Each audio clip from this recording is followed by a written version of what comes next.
Saan sa mga lugar yan? RH 14, Let Narciso, Miss Let. Sister L, naglabas ng mga bagong proklamasyon si Pangulong Ferdinand Marcos Jr. sa pamamagitan ng Executive Secretary Ralph Recto na nagdedeklara ng special non-working days sa ilang bahagi ng bansa ngayong unang buwan ng 2026. Ito'y para bigyang daan ang pagdiriwang ng mga pista at founding anniversaries ng mga lokal na pamahalaan. Sa ilalim ng Proclamation Numbers 1115, 1119, 1121 at 1124, idineklara ang special non-working day sa Bawang La Union sa January 5, Curibaao, Ilocos Norte sa January 18, Carigara, Leyte sa January 26 at para sa kanilang mga founding anniversary. Nakasaad naman sa Proclamation Numbers 1122 at 1123 na special non-working day ang January 20 sa Lipa City, Batangas para sa pagdiriwang ng Coffee Festival ng lungsod. Gayon din ang January 19 sa Pagadian City para naman sa kanilang Pasalamat Festival. Deklarado rin bilang special non-working day ang January 23 sa lalawigan ng Bulacan para sa First Philippine Republic Inauguration Anniversary. Sa Proclamation 1180 naman, itinakda ang January 9 bilang special non-working day sa Coronadal City, North Cotabato para sa selebrasyon ng kanilang 86th founding anniversary at 2026 Coronadal Hinugyaw Festival. At sa Proclamation Numbers 1115, 1116 at 1117, special non-working day din sa January 31 sa Lian, Batangas kaugnay ng selebrasyon ng kanilang Liberation Day. January 16 sa Batangas City, kaugnay ng kanilang kapistahan at sa January 27 sa Tantangan, South Cotabato para sa kanilang founding anniversary at Kulitangtang Festival. Sister L? Miss Let, kumusta ang pagdiriwang ng bagong taon ng First Family? Meron bang update?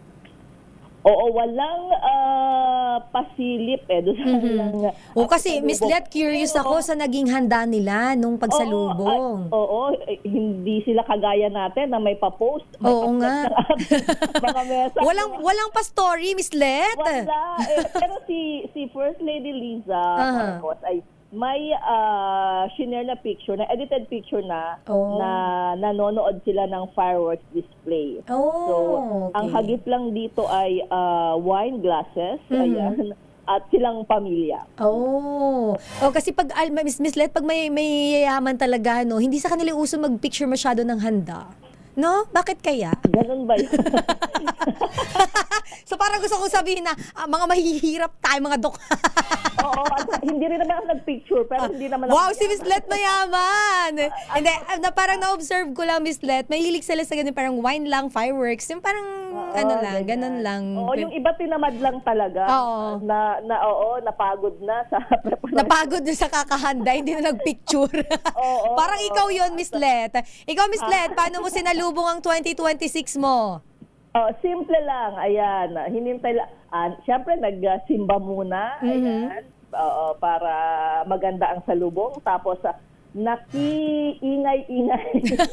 Nagturotot ka ba, Miss Let? O nag-fireworks ka rin? Nakaputok talaga. Hindi. Kasi, naiirita ako sa iyo.